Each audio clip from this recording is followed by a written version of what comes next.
สบายดีพี่น้องกล่าวทักทายสบายดีสวัสดี FC สุขูสุขคนเด้อเนาะยินดีต้อนรับเข้าสู่ช่องน้องอันอีดีพี่น้องมื้อนี้เป็นโอกาสดีเนาะพี่น้องเนื่องในโอกาสวันเกิดน้องอันเนาะก็มี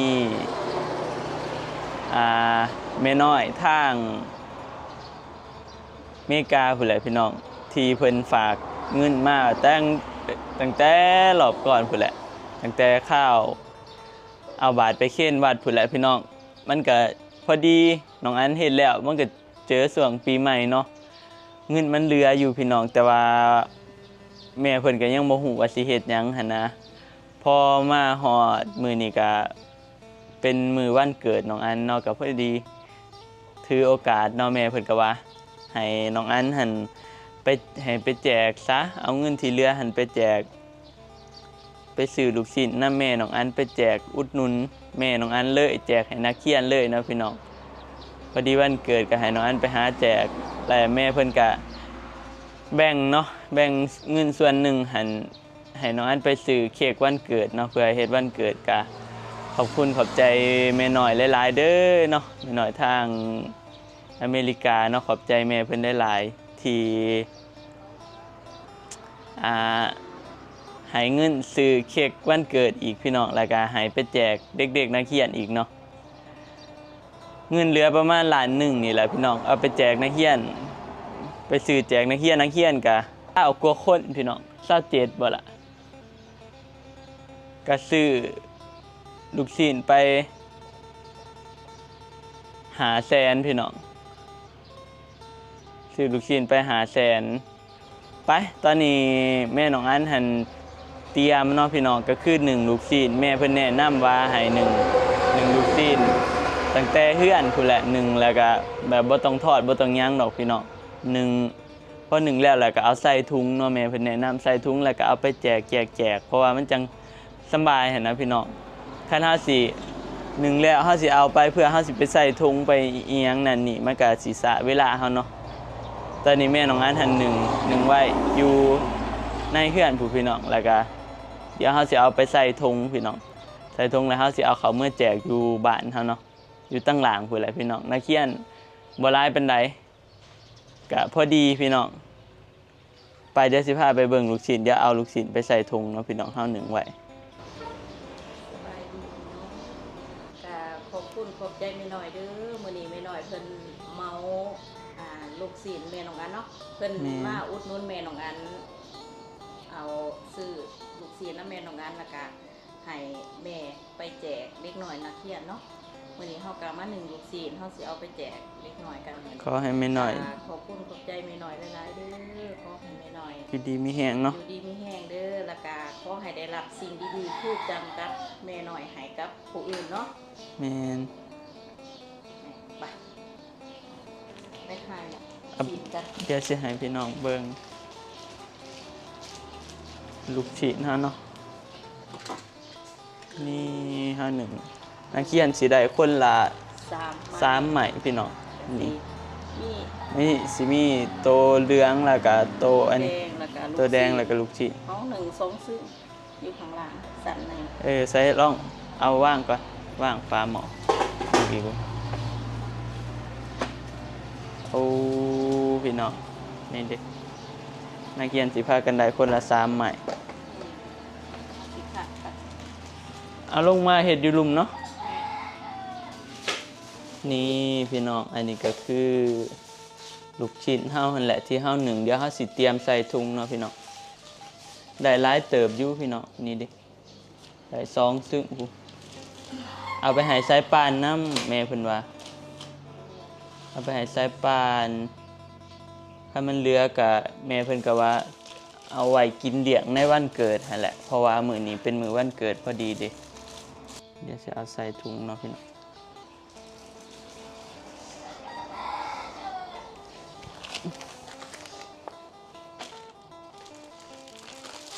ตัวนี้อีหยังซะตัวนี้ไข่ดาวโอ้ลูกชิ้นแบบนี้ก็มีเนาะแบบใหม่เด่นเนาะแม่นฮักมันก็ออกมาใหม่จะขึ้น1มั้ยจ้ะ1ก็ได้บอลสิ1 ตัวนี้คือ1นะคือ1 2อันอันนี้ดีก็เอาสลับไป เออ สลับกัน เดี๋ยวเราสิเฮ็ดเป็นถุงแนวนี้แหละพี่น้องนี่เราสิเอาเวลาเราสิแจกเราสิเอาแต่น้ำจิ้มใส่ก็เราสิบ่ทันเอาน้ำจิ้มใส่ยันมันเหี่ย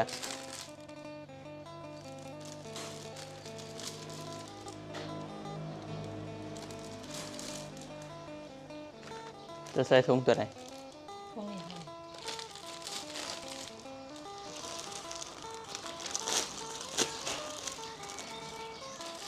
สลับกันเนาะคนละ3ใหม่กับคนละถุงละ15ได้นี่แม่นบ่ถุงละ15,000กีบ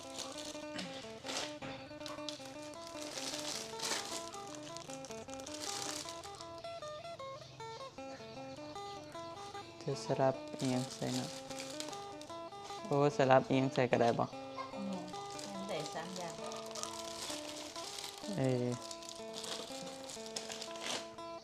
รสตัวเหลืองแล้วเขาบางคนสิมักกิน มันจะมีแต่ของนิดหน่อยมาก มักเบิดนั่นแหละโอ้เฮาสลับหลายอย่างใส่กันเด้อพี่น้องลูกชิ้น เนี่ยมันจะมีหลายอย่างอยู่ นักเรียนก็สิได้กินหลายแบบ แต่ละแบบก็จะบ่คือกันเนาะ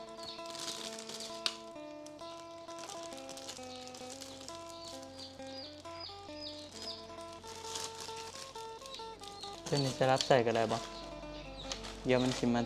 ถอนใส่กัน ม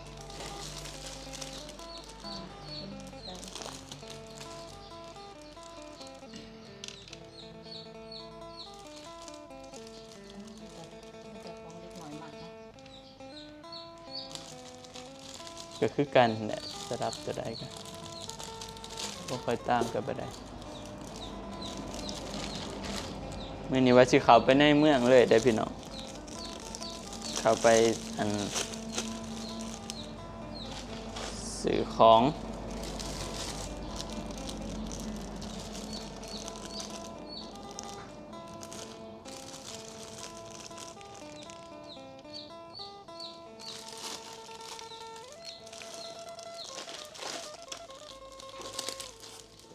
จักทงเลยดิ2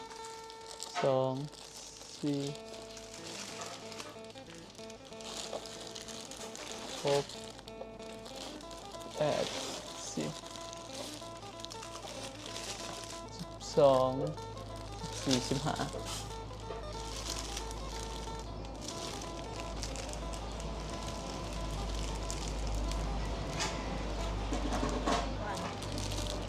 ของอันนี้บ่นี่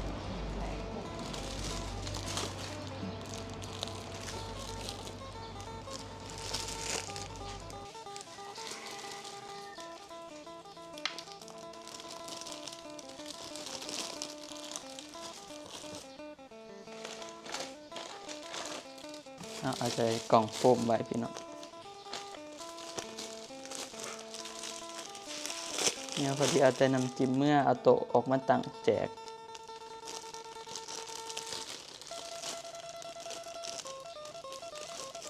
แบ่งให้ใส่ปานน้ำเดี๋ยวตอนเขาเมื่อเขาก็เอาไว้ให้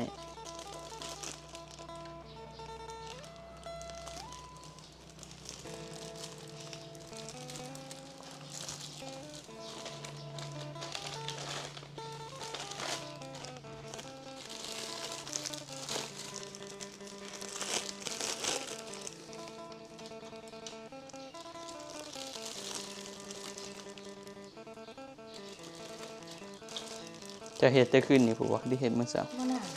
แม่เห็นค่ะแม่เสียบกระโถงค่ะ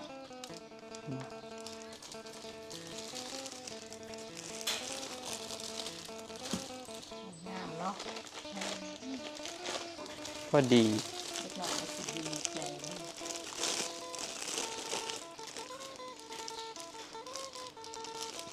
พอดีแจกนักเรียน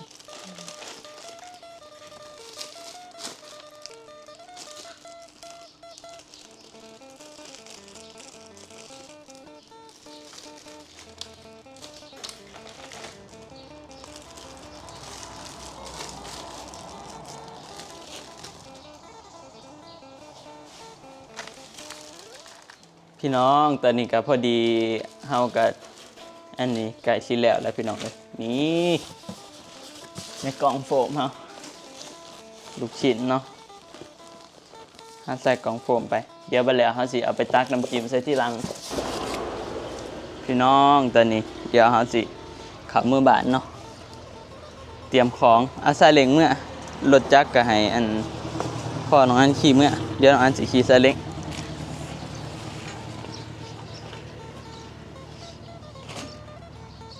ยับไปเบิ่งหาไหม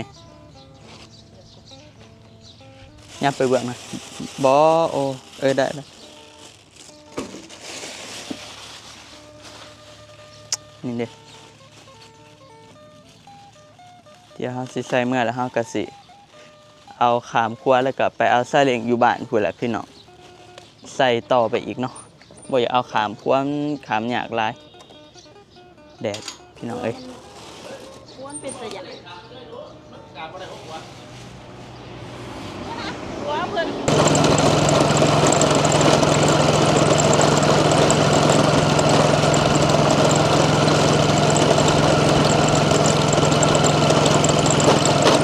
พอดีได้ไปหอดพอดี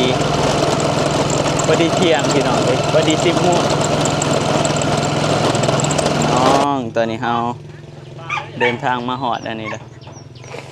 บ้านเลย พอ เห็นแล้วถือหันแหละเฮาก็ถือกระปุนอันหนึงถือกล่องอันหนึงไป อันคือตัวนัก เดี๋ยวเขาถือตัวนัก อันคือตัวเบา ขามไปผักนั่นพี่น้องเดี๋ยวเฮาก็สิเอาซาเล้งคันนะขี่ไปแจก คือเขาเอารถจักรหัวไปกระไดเนาะ ไปแจกหัวได้ เนาะตัวน้อยไปขีดได้บุ บ่หลุดดอกเอารถจักรไป2 คนเฮาบ่ไปแจกครัวเบิ่งที่พี่น้องครัวว่าเป็นตะยานเบิ่งติ อะไรต่าง มันหักเบิดแต่ผู้ฟังไว้เด่นการแม่นครัวหักมานี่โอเวโดยได้พี่น้องรถเขาฮะมันสิตกน้ำเนาะพี่น้องตอนนี้เฮาก็ขามครัวมาแล้วเนาะเฮาก็เอาของใส่ซาเล้งเดี๋ยวเฮาสิเดินทางไปโรงเรียนบ้านเฮาเนาะไปแจกอยู่พุ่นแหละอยู่โรงเรียนไปแจกให้เด็กน้อยไปแจกซีน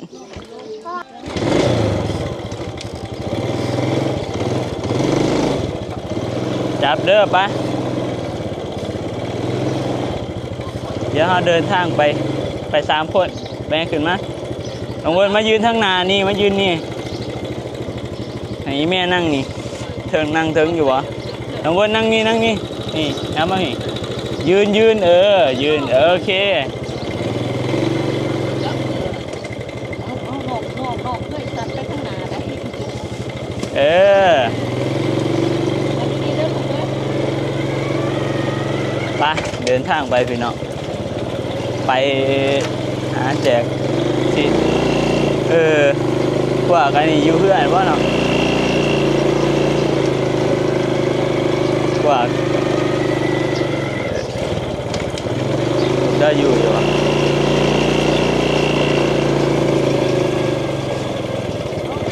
รถแวบได้นี่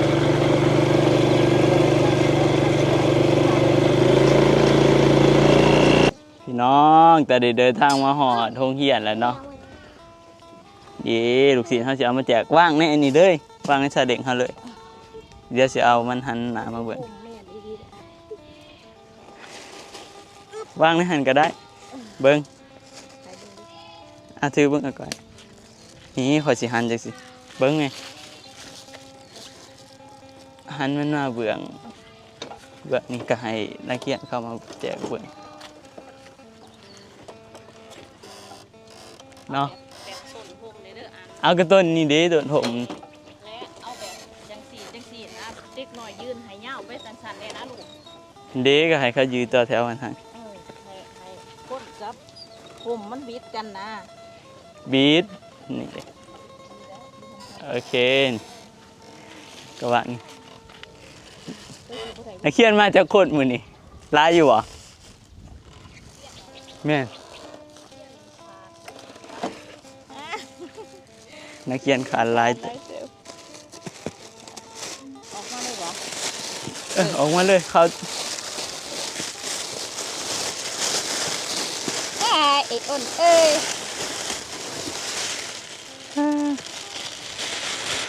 นี่พี่น้องเขาเอาใส่ธงเดี๋ยวให้ครู่นักเรียนออกมาเนาะนี่เด็ก จัดเรียบร้อยเนาะ แม่ แล้ว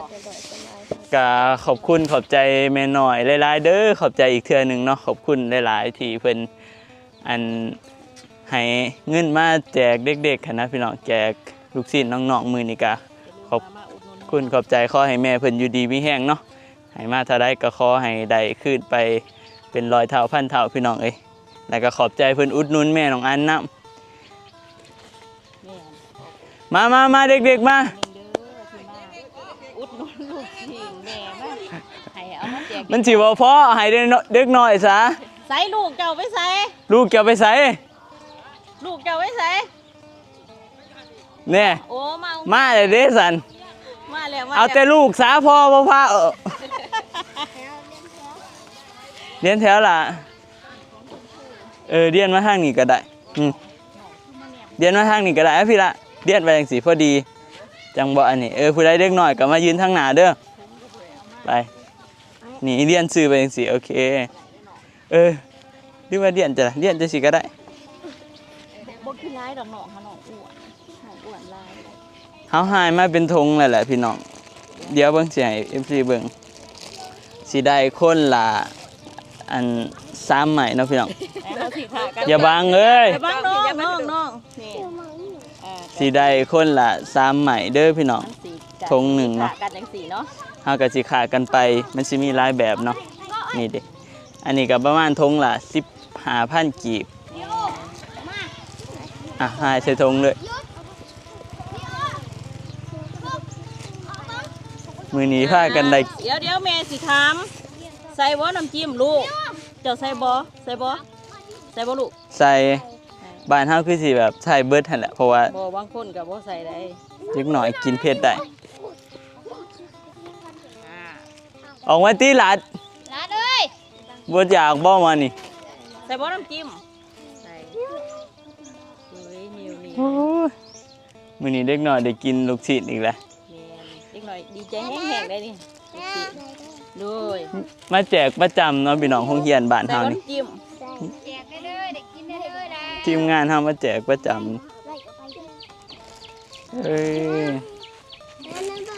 พี่ ใส่บ่น้ำจิ้มลูกขั้นผู้ใดบ่ใส่น้ำจิ้มบอกแม่เด้อโดยไอ้นิ้ว เจ้าเด้เจ้าบ่ได้เอาหรอกน้องอ้นเจ้าฮะเจ้าก็สิกินว่าเจ้าฮะ ผู้ใดบ่ใส่น้ำจิ้มบอกแม่เด้อบอกแม่เด้อบ่ตอบรับแสดงว่าใส่ โอ้ยเด็กน้อยพี่น้องก็บ่หลายปานใดมื้อนี้วันศุกร์แน่ เรียนดีๆลูกเรียนดีๆสิใส่ลาด หาพี่มาเรียนต่อมาพี่ก็ได้ เขาคิ้วดีๆลูกเขาคิ้ว มาเรียนแถวเดียวก็ได้เพราะว่าคนบ่หลาย เอ๊ะเรียนเดียวตายอยู่ใน ถ้าลูกมาคนบ่หลายเขาคิ้ว ผู้ใดถ้าอยู่ในคือว่าออกมา เรียนติดเป็นอะไรเฮ็ดยังมา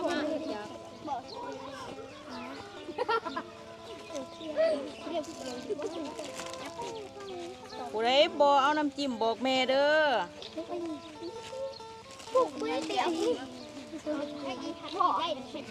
มันนี่เพิ่งเตียก ดีเพิ่นมาให้ซื้อลูกชิ้นแจกเด็กน้อย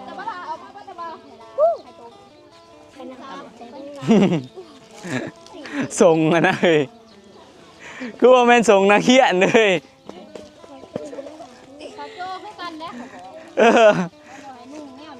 มันบ่เป็นระเบียบได้เด้อเป็นนักเรียนต้องมีระเบียบได้ส่งนักเรียนไปผู้ใดเอาแล้วก็เข้าห้องพอดีกำลังเรียน มันสิเลิกบ่ ให้เพิ่นให้เด็กหน่อยมาขอบใจเพิ่นก็มา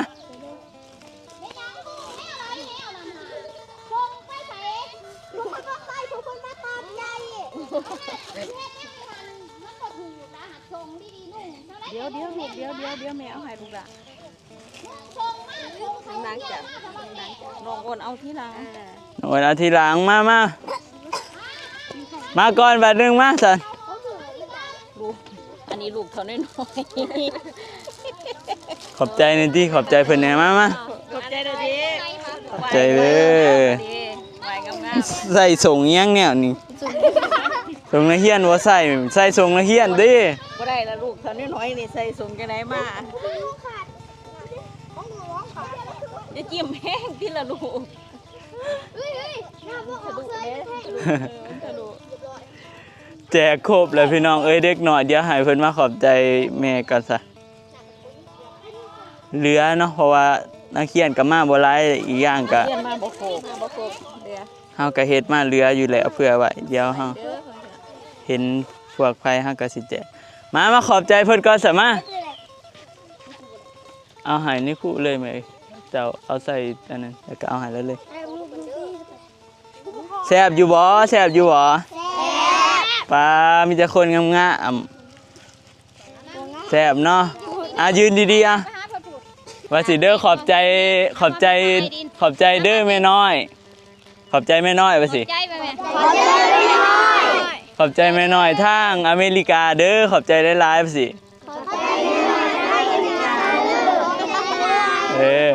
ขอให้แม่น้อยอยู่ดีมีแห้งเด้อ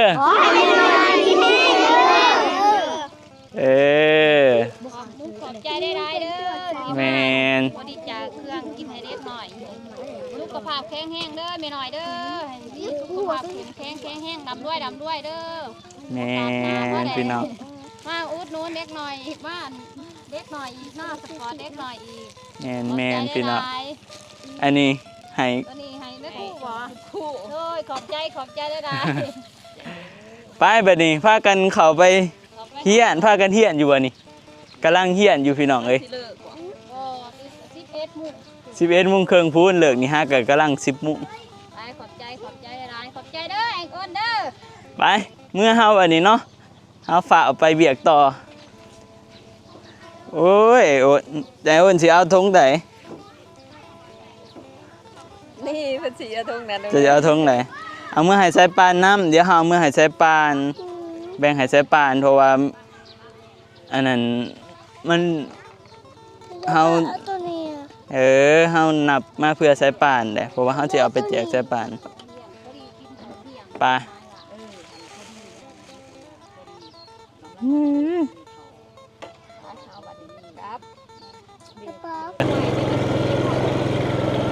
เดี๋ยวจอดก่อนนี่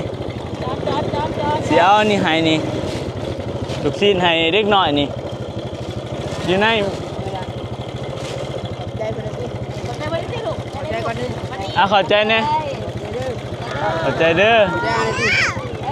เดี๋ยวหมอหน่อยตัวน่ะมาพี่มาเอาพี่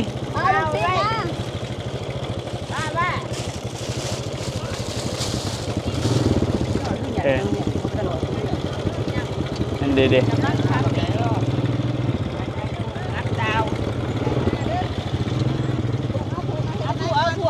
ขอบใจเด้อไปสิ ขอบใจ เก่งอ่ะลูกอ่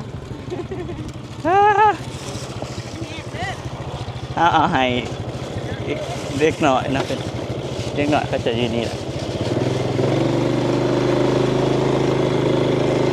บางทีน้ำเซ่บกแห้งบกจนเห็นอันนั้นเห็นเป็นหาดบกแห้งอดีปีนี่ซอนกุ้งจะได้ยามนี่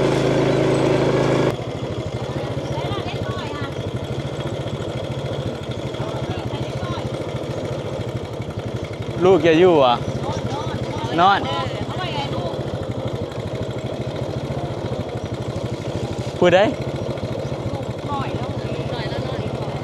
โอ้เด็กหน่อยนอนเอาไว้ให้ซะอยู่ในผู้พี่น้องไป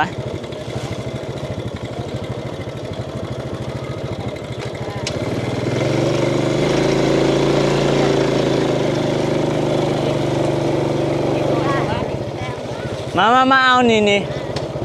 มาเอาลูกชิ้นนี่โอ้มาซีพีมาไปโรงเรียนเนาะมื้อนี้ ไปเที่ยวเล็กน้อยลู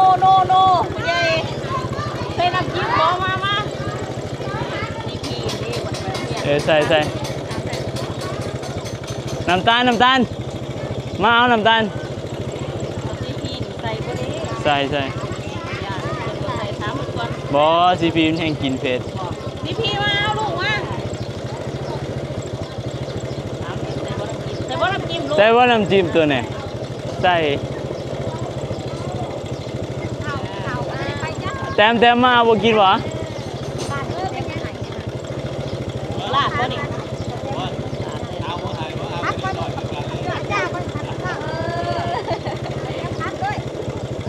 แซ่บใส่บ่พออะไรลื่นเสือยุ่งเปียกเลยนี่โอ้นี่เราตายลูกไส้บ่อยบ่ได้ใส่หมวกให้มาเลยวันนี้อ่อน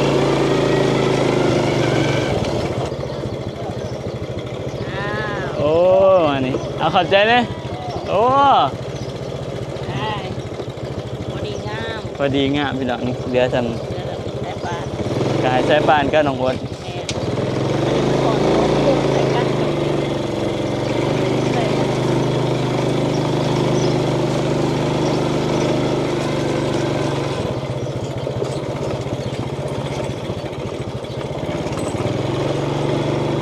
น้องอดนั่งฮะนะ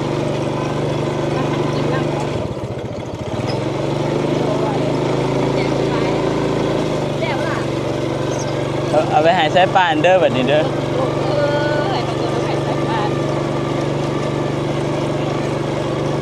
ดีใช้ปานนอนอยู่เพื่อน โอ้ถ้าเสร็จแล้วจะไปแล้วเนี่ย โอ้โห จะเข้ามาแล้วจะไปเพราะว่าเขามาเพื่อนกำลังจะไปนี่เราเตรียมจะหายด้วยใช่น้ำจิ้มหายด้วย ใช้ปานนะพี่มานี่มาเอาดูชิ้นพี่มาพี่ พี่สาพี่ก็ไม่ได้ไปแล้วจะได้กินข้าวเนาะโอ้กินข้าวได้ พอดีพี่น้องเนี่ยเหลือ เอ้ยคือสิบ่ใส่น้ำจิ้มดอก เหลือ เอ้ยใส่น้ำจิ้มมาเอ้ย 3 ถุง 4 ถุงมาเอาดูชิ้น ใส่ป้าใส่น้ำจิ้มบ่ลูกใส่สุดๆ ใส่ บ่หวานเฮ้ยแม่นบ่ใส่ปานกินเผ็ดได้อยู่บ่ เอาสบายดีปลาลุงกันติ สวัสดีปลาลุงก็ที่ พี่ทางนี้ทางนี้ คือใส่สุดสวยเถอะวะมื้อนี้ สุดสวยใช่ไหม ใส่สุดเจ้าหญิง ใส่อีดีนะ ใส่ กินได้บ่ล่ะกินได้ กินได้อีกดอก เอากินเผ็ดได้ อันเดียว ใส่นิดนึงเนาะใส่นิดนึงไง ขอบใจอันนี้ ใส่ก่อน พี่ขอบใจไม่น้อยพี่ พี่ เอาให้รถ ป้า ขอบใจไม่น้อยเด้อว่าสิเอา ใส่น้ำใส่ ขอบใจไม่น้อยเด้อขอบใจแม่น้อย แต่ว่า เออถือดีๆมันสิเฮีย ซักกระเทียมออกตอนนั้นบ่พี่พ่อ ใส่เท่าอ้วนมาขอบใจไม่น้อยในที่เจ้าขอบใจ น้องอ้วนบอกว่าอิ่มแล้วทางเนี่ยเอาดีๆเอาดีๆหันหน้าใส่ดีๆจริงจัง ขอบใจไม่น้อยเด้อ ทีมาอุดหนุน ลูกชิ้นแม่ว่าสิ แม่น้อง เอ อ้น อ แล้วก็ขอบใจแม่น้อยที่น้องอ้นได้กินน้ำ เอ้ยแล้วพี่น้องภารกิจมื้อนี้กันเนาะโอ้ฮ้อนขนาดเพื่อสิแล้วไปเดี๋ยวไว้พอกันใหม่คลิปหน้าเด้อพี่น้องก็ขอบคุณขอบใจ FC ที่เข้ามาติดตามรับชมน้องอันจะจบคลิปพี่น้องก็ฝากกดไลค์กดแชร์กดติดตามเนาะพี่น้องเพื่อเป็นกำลังใจฝากเบิ่งโฆษณาให้นำในเด้อพี่น้องช่วงนี้ถ้าคลิปวิวบ่ค่อยขึ้นเพราะว่าช่วงปีใหม่บ่ได้ลงคลิปหลายมื้อพี่น้องไปเดี๋ยวจะหน่อยก็สิไปหาซื้อของพี่น้องเดี๋ยวสิเข้าไปในเมืองเนาะสำหรับคลิปนี้ขอตัวลาไปก่อนเด้อขอกล่าวคำว่าสบายดีพี่น้องบ๊ายบาย